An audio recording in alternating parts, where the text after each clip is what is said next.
my favorite sports team in all of the land. We're talking Kings basketball here tonight. Um, Coming off of their first game back home after a long, long road trip on the road, a 2-week road trip. Kings lose this one. Uh, Kings lose this one 122 to 114. And it was just kind of one of those games that felt from the start, it just wasn't kind of going to go the way they wanted it to go. And that was partially the issue. The other issue was that it was a Jekyll and Hyde game. In terms of the Kings to start, we're getting offense. That was great. They were getting points in there, everything like that. They're shooting the ball pretty well. But on defense, they could not buy a stop. Frankly, they couldn't stop a traffic cone if they wanted to. Dallas was on fire to start the games. Their second game with Kyrie Irving on the roster, and he was sensational. Just shooting the ball for Dallas in the first half. They were shooting it in the first quarter. They were shooting at 64.3% in the first quarter. 64.3% in the first quarter. They could not miss a basket if they tried. And it was kind of crazy that that's how that went. Because you look at Dallas and you look how they played all season. They're one of the slowest paced teams in the NBA, especially with Luka out there. Well, Luka's not out there tonight. Heel contusion. He's still resting that, rehabbing that. He should be back tomorrow for the doubleheader. But with Kyrie now inserted as the primary point guard, it really showed how valuable he was and how valuable of a trade acquisition he's going to be for the Dallas Mavericks going forward. I mean, Dallas didn't have a secondary score on the level of Kyrie, and they haven't had one for Luka ever. I mean, Jalen Brunson was the best option they had last season, and they let him walk to the New York Knicks, and now he was almost an all-star candidate this year. So getting Kyrie Irving was a already so far. I know it's 2 games, it's early, but tremendous start for Dallas, and they look very, very good. On the Kings front, they didn't even shoot the ball that poorly. They really didn't. They finished with 54% shooting, actually, and 33% from threes. Now, you point to the threes, and that might be the problem. They had to hit more threes and twos, all that great stuff. Dallas just kept making it rain from three. But offensively, the Kings played pretty well. It was a defensive part, and it's kind of showing just coming off a long road trip was the issue. So that is one of the reasons why. And obviously some weird calls at the end there is obviously with Domas fouling out. His 6th time this season he is now fouled out. Really what kind of triggered Domas at the end there was the flop by Josh Green, the Dallas shooting guard, when Domas went to use a back screen, basically touched Josh Green, and he just kind of fell over, and the ref looked at it and goes, "Oh, offensive foul, other way." And Domas started to lose it then. And when you get to that 5th foul there, it's a really tricky spot to be in, especially when you're trying to play tight defense. You have to get stops down the stretch, and that's been really a big issue. Just going through the chat right now. All I wanted was a playable backup point guard and a backup center. Yeah, Logan, we will get to this in a second. And this is one of the things I wanted the trade deadline as well. I wanted the Kings to get reinforcements because you know who should have been guarding Kyrie Irving at the end there? Matisse Thybulle, Josh Richardson, any kind of shooting guard, point guard that can really play some defense. Obviously, Davion is known for that, but his offense has been waning all season, and so we need to have another backup point guard there, backup center as well. Nerlens Noel would have been a great option as well because Detroit has a lot of centers. Is he on Detroit? Maybe I'd be on the Knicks, honestly. One of those 2 teams. Nerlens Noel would have been a great option as well. I don't know if Monty McNair, the unit is dookie like you're saying, Logan, but I will say that the bench was a massive issue. I mean, just in the first quarter alone, 21-2 on bench points. And it didn't get better than that the entire game. It just felt like everything that Dallas was doing, they were doing right, including on the bench. Christian Wood was their 3rd center coming off the bench after Dwight Powell and JaVale McGee got into foul trouble early in the first quarter. You think, oh, great sign for Domas. Nope. Christian Wood comes in and just immediately goes off. He was just fantastic tonight as the tertiary, secondary. Him and Tim Hardaway kind of mix and match. He finished the night 5 for 12, 13 points. He had a quarter where he just kept going off. He had 12 points. It felt like in a quarter. He couldn't miss for what felt like forever. And it's a tough loss, yes, but it's a trap game. Coming off a long road trip, they haven't a lot of rest. De'Aaron coming off the birth of his child. These games are games that you hope to win, but you don't always expect to. The Kings won a really tough game in Houston where they got a really late call and things fell in their favor. And this kind of felt like the world kind of shifting back into balance for Kings basketball. Unfortunately, Luka back tomorrow. Yes, Luka is expected to be back tomorrow. He got some pregame work in as well. Looked pretty good from all the reports I'm seeing from Golden One Center. And just kind of a heel contusion. He felt some pain in it playing some pickup basketball the other day, and just wants to be really cautious with his injuries because he really is the focal point of that franchise, and he needs to be at full strength going into the playoffs. But we will get to see for the first time, most likely tomorrow, Luka x Kyrie for the first time ever. So that'll be a treat for everyone going to that game tomorrow. Mayor Cage does not approve. Zombie. Teams know how to get under Domas's skin.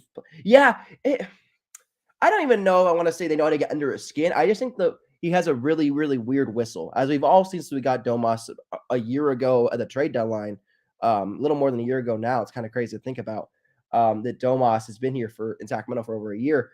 But it's been a really weird whistle for him since he's got here. I mean, just calls that don't really make sense. He gets clobbered on the inside in the paint. He leads the NBA in offensive fouls while Halliburton leads him. Look, okay, if we're going to do that, great. There's a lot of skeptical calls on Domantas Sabonis. We can't argue that. That flop that Josh Green had on him, that was not a foul. Not a foul in a million years. But for some reason, the referees somehow like to, I don't know, they just like to call fouls on Domantas Sabonis. I can't explain it. He has one of the weirdest whistles in the NBA. And unfortunately, Dallas caught the Kings on the wrong night, and they get a chance for redemption tomorrow in the back-to-back, and I think the Kings are going to be fired up as can be for that game tomorrow night. They want to really prove it and stick it to Dallas after tonight's showing. We could have used Jane Hart off the – look, I've had this whole thing about the second-round picks and trading those away, especially for quality, like, scoring contributors like Jaden Hardy. How about 2018 with Gary Trent Jr.? A lot of pieces there, and obviously that was when Vade was still running the team, but – you need depth, you need bench, and that's one of the frustrating things for me right now coming off the trade deadline is that the Kings didn't make enough moves because I feel like they were too protective of messing up a good thing. Yes, this franchise is ahead of schedule. That's great. That's awesome. Never in a million years when I thought the Sacramento Kings would be the 3 seed in the Western Conference while I was alive. I mean, I don't even mean to be crude there. I'm just serious. Growing up a Kings fan, you expect disappointment. It's unfortunate, but it's how it goes. We got one in Monkey so hot and cold. But look, Jaden Hardy would have been a fantastic player to have off the bench. Does he fit exactly this team in the mold? I think he does. I think he has a talent too, but I don't know if he does fit for a playoff team just yet. Obviously, he's playing for one in Dallas, yes, but again, it's a different kind of style, different kind of play, and Mike Brown runs a very ebb and flow offense. Jaden Hardy's a very ISO player, so it's a little bit different and tricky. But I do think Jaden Hardy would be a nice piece.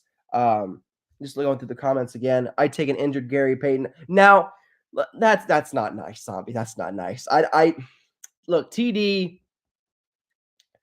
one of the players I could have seen getting a move away for a Josh Richardson, a Matisse Thybulle, a Mason Plumlee. Just players that the Kings need to really contend, and not even just for this season, but just moving forward.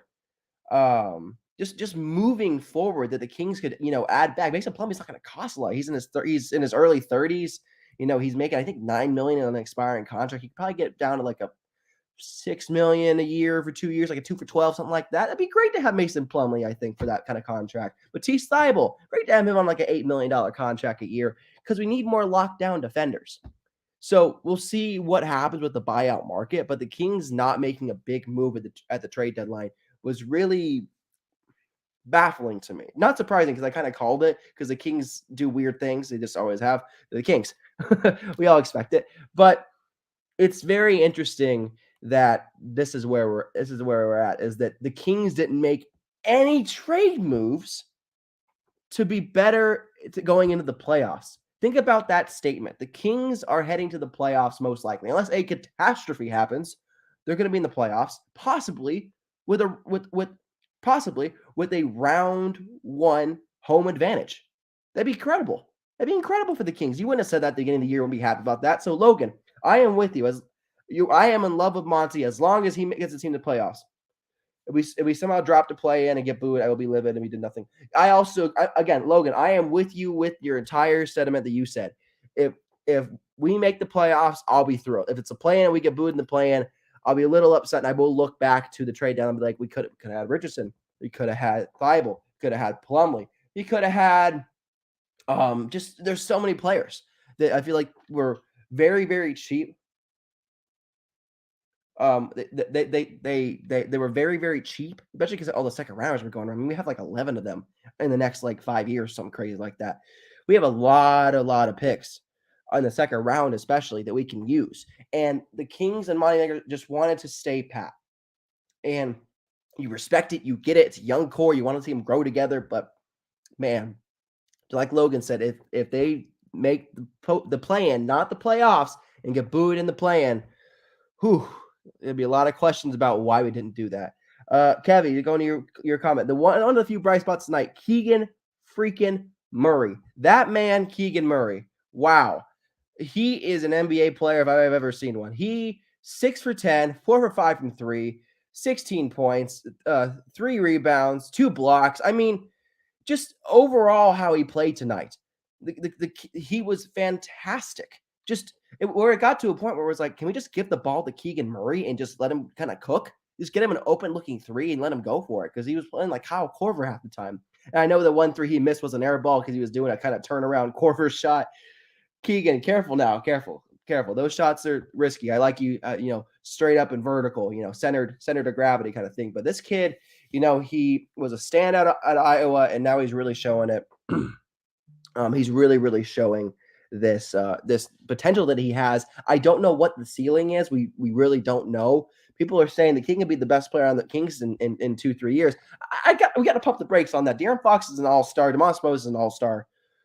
I think Keegan's at least 3 to 4 years away from being an all-star. I think it's going to take him some time to really adjust to the NBA, and how it's his movement off the ball in terms of when he gets the ball is off the dribble stuff is what worries me. I need to see him develop that kind of agility, just kind of downhill momentum and speed to really beat people off the dribble like that. He makes really smart decisions, yes.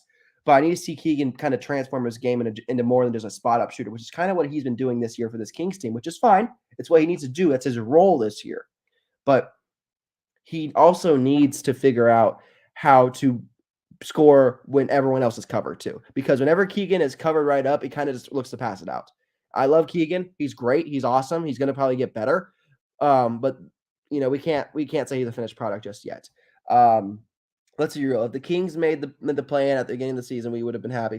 Yeah, they have. Edward, they absolutely have changed. They absolutely have changed. And I think that's a good thing. That's important to have for this franchise. We don't want to just stand pat with our opinions. We don't want to just stand pat with our thoughts on the season. Yeah, it'd be great to make the play in at the beginning of the season. It'd be great to make the postseason. We hadn't done it in, since I was like 6 years old. It's been that long, guys. It's been forever for me. I've never seen the Kings make the playoffs as a actual like adult human, and I would love to see the Kings make the playoffs.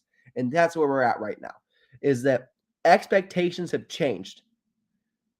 Expectations have changed. We need to figure out a way to get to the playoffs, because if they fall out of the postseason, especially with how the West is really reloaded at the trade deadline, a lot of questions for Monty McNair. Edward, I don't understand why Brown did not let them rest of traveling 16 days, which legs are important when you shoot. I get that, Edward. The issue is that there's so many games in the schedule, and the Kings need this win because of where Dallas is at. They are 2 games back. They are now only 1 game back because the Dallas Mavericks just beat the Kings at the 4 seed, the 3 seed. If they win tomorrow, they get the 3 seed over the 4 seed. That's a big jump. Okay, if it was a losing team like the Charlotte Hornets, Houston Rockets, like we just played them, Detroit Pistons, teams that are bottom feeder teams that are trying to lose. Yeah, those are games we can rest players in, because we can probably still beat them without our best players. Whereas with the Dallas Mavericks, even without Luka, are a good team because they traded for Kyrie Irving, who, despite all the off-the-court stuff he does, all the crazy stuff he does, is an incredible basketball player, and he just showed his versatility tonight. He was excellent just distributing the ball, playing the primary point guard position, which Kyrie does not do, even when his shot's not falling, shooting 35% tonight. He had 10 assists. He still had a double-double. What you want? Kyrie had 25 and 10, 3 rebounds, 1 steal, only 2 turnovers. Kyrie is learning how to play with this team after only like a week with them, literally 5 days with them, and they already look like a different team when he's on the floor. They run with a much faster tempo than they did with Luka Doncic, and that's so important for them because last year, especially with Dallas, what did they do well? They shot the 3 ball well, and they played defense. What did they do tonight? They shot 3 ball well, and they kind of played defense. Yeah,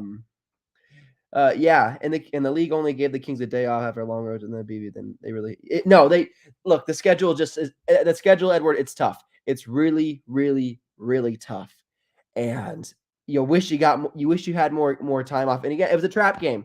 Street Thumper team was whole fatigue. They were tired. They're tired. It's been a long road trip. It's okay. We're not going to win every single game. It's okay. The sky is not falling. And when JaVale McGee is making running floaters with one hand off one foot, you can kind of pack it in because it's just not going to be your night, unfortunately. And the Kings did a lot of things right and a couple things wrong, and you can't win them all, unfortunately. And that's kind of where we're at with this game tonight. It's unfortunate. It's a tough loss. You want to win every single game, but they have a back-to-back tomorrow, and I feel pretty positive they're going to come out and try and kick some butt against the Dallas Mavericks tomorrow for sure. Curry better. Can we sign Pat Bev? I mean, we probably can. I just don't know if Pat Bev's going to want to, first of all, be in Sacramento. I don't know if you guys remember back in the day, Pat Bev, we offered him a 3-year, $39 million contract, I believe, and Pat Bev was like, yeah, I'll take less money to not play in Sacramento. So who knows? Who totally knows? Who totally knows? Can Pat Bev play for this team? Well, yes. Will he be an addition we like? Yes.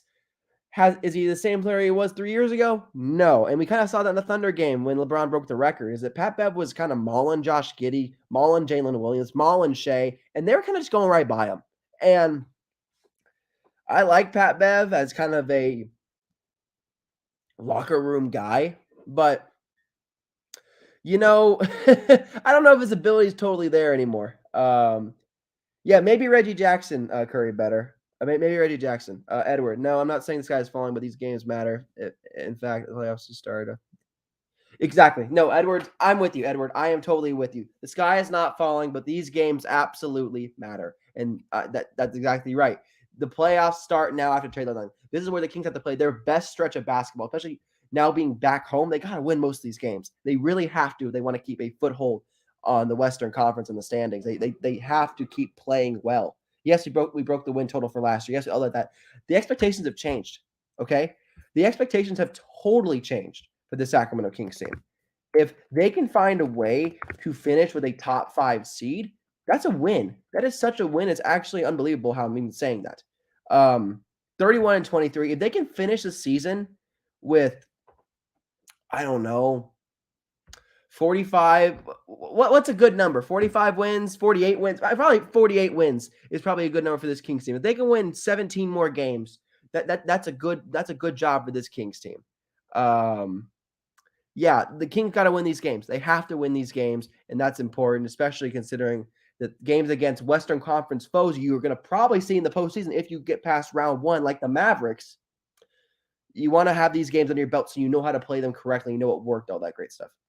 Regular season over on April 9th. No, correct. It is over on April 9th. But what I think Edward was saying is that the playoffs kind of starts now. The push to the playoffs kind of starts now. And that's the point, is that these are the games that matter the most for the Kings. What happened for the trade deadline happened for the trade deadline. It's all about the present. It's all about now. And keeping this core together, they wanted to make sure that it's about now and about the group of guys they have in there right now. They'll worry about trades and offseason stuff after this season. They want to see what this group can do going forward. Do you think Monty and Brown thought Keegan Ellis was their player to defend and shoot at 3 and D? That's why they did not make any moves. I love Keegan Ellis too. I liked him from the summer league. I liked the pick when we took him from Alabama. I just think he's not there yet. I think he's still learning how to play the NBA game. It's a big adjustment. And as great as Keon Ellis was in college defensively, and then in the summer league, and kind of in Stockton as well, it's going to take him some time. And I do think that the one thing I was really questionable about though was Terrence Davis or Harrison Barnes at the end of the game, and Terrence Davis guarding Kyrie Irving at the end of the game. Huh. Huh. I would rather have a longer guy like HB on Kyrie Irving, because I get the first step thing and all that great stuff, but HB is so long that he's able to contest Kyrie on those fadeaways. You know, Kyrie's going to that mid-range fadeaway all the time. That's his shot. He's either going to drive to the cup, going to take a step back three, or he's going to take a fadeaway or like a step back two. And with HB and his long arm, he's able to just block them, at least contest really, really well. And that's the important thing I think I like about that. Davion is good at what besides defense? Off night. That's his defense, man. That's his whole thing. When his three ball is going, great. When it's not, it's kind of it's off night for him offensively. I'll just say that. However, you can see what Keon can bring to the Kings if you can find some flow. Yeah, no, Keon can bring some. Keon can be that Thibault. Keon can be the Thibault that we wanted. If he could be the Thibault replacement, frankly, and that's important. I do hope Keon gets some run here down the stretch. I hope Nemi gets some run down the stretch too, because I like Nemi Kieda, just kind of as a backup big role. I kind of like what he does. Not perfect all the time, but he's a lot of high octane, high energy guy that really just really cares about basketball. And I just like what he does on the board and the glass, and he has a kind of unique game to him. Portugal stand up. Why not? Yeah. So a really interesting game, a really kind of wild turn of events on what happened, um, and yeah, you're not going to win all these games. You're not going to win all these games, and that's the unfortunate part. We'll see what happens tomorrow, with Dallas and Luka, but who knows? Who knows? I think the Kings are going to come out on fire, and they're going to try and show the Mavericks what's up. That we're not a pushover. We can come back. We can bounce back. We're legit. We're a real team. But then again, it's Luka, and Luka loves playing teams that passed on him. Luka loves playing teams that passed on him. I mean, there was so many people trying to get his autograph today. Even when he wasn't playing, just after warmups, people are crashing down the boards to get his autograph. Luka's a superstar, and it's going to be really interesting to see how he plays with Kyrie tomorrow, if he does play, which I think he's going to. Yeah, I don't know. Imagine if we lost that Rockets game, we would have been fourth now thanks to that charge on Murray and stealing Monk. Exactly. It's a trade-off, okay? Usually we don't win games like the Rockets game the other night. We don't win those games. We win the games that we're supposed to win, and we lose the games we're not supposed to lose. It's kind of that simple. It's a really weird dynamic for us. And the Houston Rockets making it as close as they were, because Jalen Green was on fire Wednesday night. On freaking fire, Jalen Green. Yeah, but the Kings made the most plays that mattered. And unfortunately, this time around, the Dallas Mavericks did the same thing. They made more plays that mattered. Simple as that. And so that's just an unfortunate thing. I just think Monty thinks he can develop his own picks and keeps them. That's why he didn't trade. I also think so too.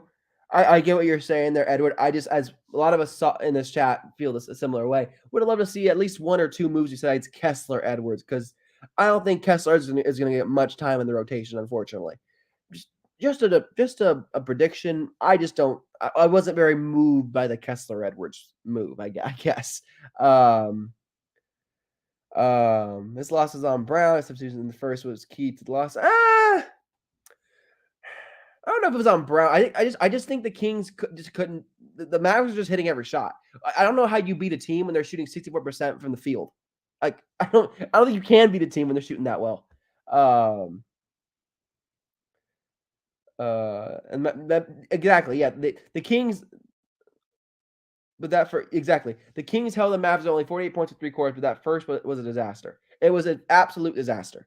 45 points, the Dallas Mavericks, 45 points without Luka. I get Kyrie's there, but it was an absolute disaster. Rotations were not good. It was a fatigue thing. I do not think this team and Mike Brown had a bad game plan. I just think that the team was tired. It was fatigue.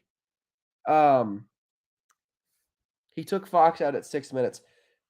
Yeah, he needs to give Fox rest. That's kind of what this is. He needs to give Fox rest. Again, this whole team is tired.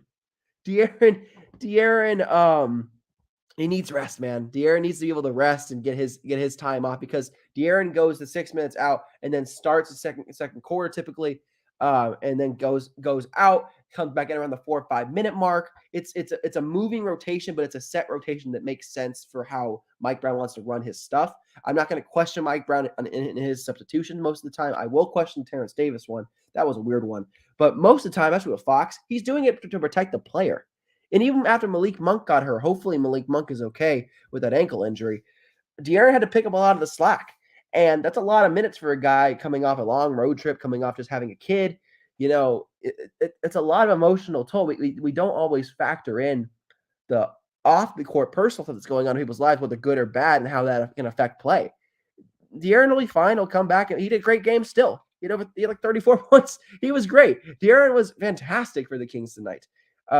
Even in the fourth quarter when he wasn't hitting shots, people were kind of tired. My Mavs played like 6 more games than Kings.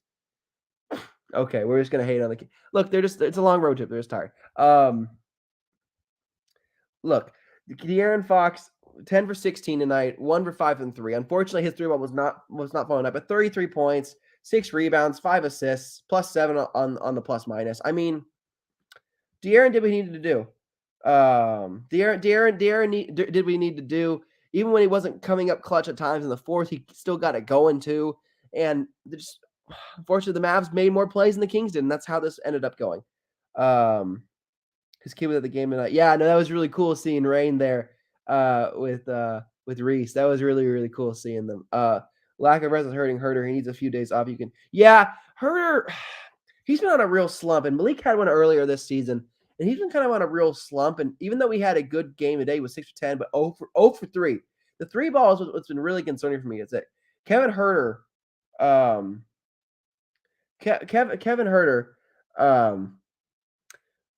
what he does is shoot the 3 ball effectively well. That's his whole thing is shooting that ball, right? If he's not shooting the ball and not scoring, it's kind of hard to justify him getting a significant part of the rotation, because he's so vital to this offense. And when he's not scoring, and he was tonight, that's not saying tonight, it's really tough. So, it was just a really kind of bizarre situation. Herter had 16 points. So you can't even get mad at him for that. Sacramento had 14 turnovers. Dallas only had 9. The Kings just were playing sloppy. 3 for 9 for Barnes. Harrison Barnes was weird tonight too. Barnes looked tired. He looked really tired tonight. Maybe that's why TD was playing on the stretch instead of Harrison Barnes. He just looked tired.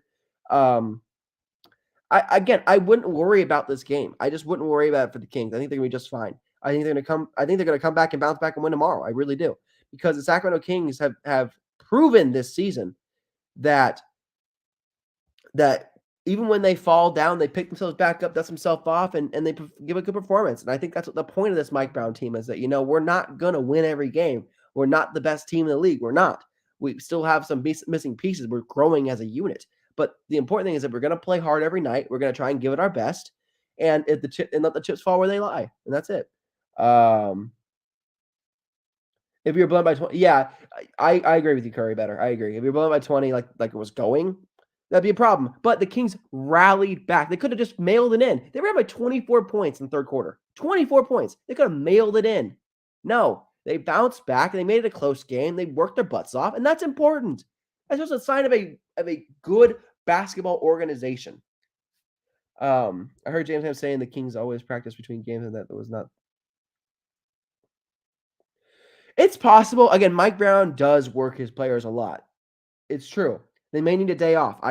That's possible, Edward. It's really, really possible. I am not at the Kings practices, but I can attest to you that this is a real thing. I have heard this as well from James Ham.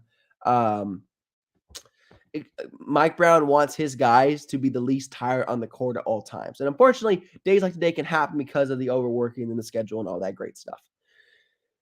They still made the game. Even when the chips were down, they still made the game, made it close. They got it within 8 points, it felt like. And it was like, oh, are they going to really come back here? And then Dallas, Tim Hardaway Jr. made a big 3. Kyrie Irving made a big shot. Josh Green made a big play. It was just really kind of one of those games where we're going to get the momentum back. It's halt. halt. It was just kind of one of those games. I know we're gonna come back, but the defense fell and Kings had. No, they do. Yeah, Curry better. People forget we beat the Nuggets and we lost them by 2. That's the best team in the Western Conference. Arguably the best team in the league right now with Nikola Jokic, the potential 3-time MVP, and we played very, very well against them. So off days, on days, it's part of the league. There's 82 games in the season. 82 games in the season. You're not going to win them all. You're just not. So, the Kings fortunately lost tonight to Dallas, 122 to 114. Truth be told, to get this, guys, Sacramento Kings in the last 3 quarters outscored the Dallas Mavericks 31-29 in the second, 31-27 in the third, and 27-21 in the fourth. So you know what? They lost this game, but that's a win. That's a win for me. The Kings rallied back and played well. Even though they lost, they played well against Kyrie Irving and the Dallas Rejuvenation, because that's what they felt like tonight. They felt like rejuvenated. Jaden Hardy played really, really well for being a rookie. He really stepped up in the secondary role. Christian Wood had his moment as well. And just it was one of those nights. You're not going to win them all. But Kings players, Kings fans, they got to go back and look at this night and go, you know what? Wasn't our night. We had a few good things that we can build off of here. And that's how I feel. Edward, you feel their perimeter defense is horrible and they put Sabonis in so many situations. I put them the guards on their like. This is part of the reason why I wanted a more defensive power forward, like a Jared Vanderbilt, to play next to Sabonis or something like that. That would have been great to get Jared Vanderbilt. I've been over the moon. We got someone like Jared Vanderbilt to play the 4. Serge Ibaka of the Kings. Ibaka's so old, though. Like, I don't know if Ibaka has much to offer anymore. If you can't make the rotation on the Clippers, like, I don't know. Ibaka's like 35 now, guys. I don't know if that's the answer here, is old Ibaka trying to play crunch time minutes here with Sabonis. And his shooting has really dipped off too. I don't know.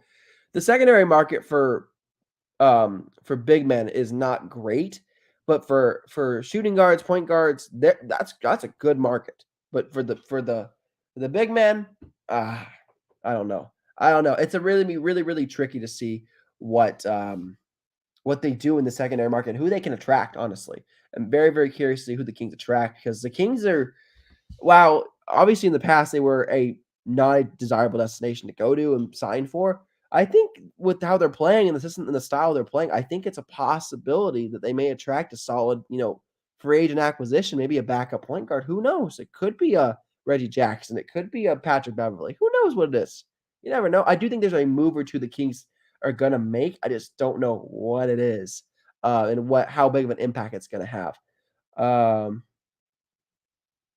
What was the liability in defense, but there was a couple of plays where help came and we got to stop. Liability, I don't know.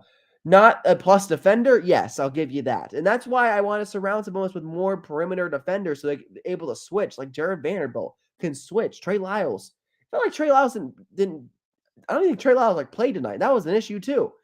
It felt like we were missing Trey Lyles all night. And I know you think about it, it's Trey Lyles, in the past, is he really that great? Trey Lyles played 7 minutes tonight, guys. 7 minutes. Okay. Trey Lyles, when the Kings play well, plays at least 15 to 20 minutes a night. Trey Lyles played 7 minutes tonight. That's part of it. Okay. It's part of it. Trey Lyles is a real rotational player that provides very good big depth down low for them. And he didn't only play 7 minutes tonight. Who knows? But that's kind of where this went. Robert Bresson, because his defensive tenacity are for real. Again, Keon Ellis, I would implement him into it too. But again, it's about how he adjusts as a rookie to the NBA game compared to the G League game in Stockton. Very, very different. How many backdoor cuts did the Mavs get tonight? That's on the guards. I can't stand backdoor cuts because it feels like a lack of communication, like you said earlier, Edward. A lack of communication for sure in the backdoor cuts, and that's a problem. For real, every time the Fox leaves the game, I'm nervous. Well, when Curry better. You're basically saying that whenever our best player leaves the court, you're nervous. It's kind of supposed to happen. I mean, De'Aaron Fox is an all-star. When you're also not on the court, it's like, oh, can we really hold on this lead? Yeah, especially when Sabonis isn't having it going from offense, on a night like tonight, it's like De'Aaron kinda needs to be in there all the time, but again, De'Aaron's tired, he needs his rest, all that great stuff. Um, yeah, 38 De'Aaron still played 38 and a half minutes tonight. He played the most than anybody on the entire court because he had to, and he still played really well, so I don't know. I don't know. There's a couple things to look at that were really positive from this game and a couple things that really, really weren't. Um But yeah, that's pretty much it for me here on Sactown Sports for the evening. Back to back homepage. That's it for me. Catch the game tomorrow night as well. Saturday. Saturday. It should be a really, really good game between the Mavericks and the Kings with Kyrie Irving and Luka Doncic potentially for the first time playing together in the NBA. So that'll be a lot of fun. Catch that on Sactown Sports radio call 11:40 as well as on your local stations. But yeah, that's it for me here. Have a good one, y'all. Peace.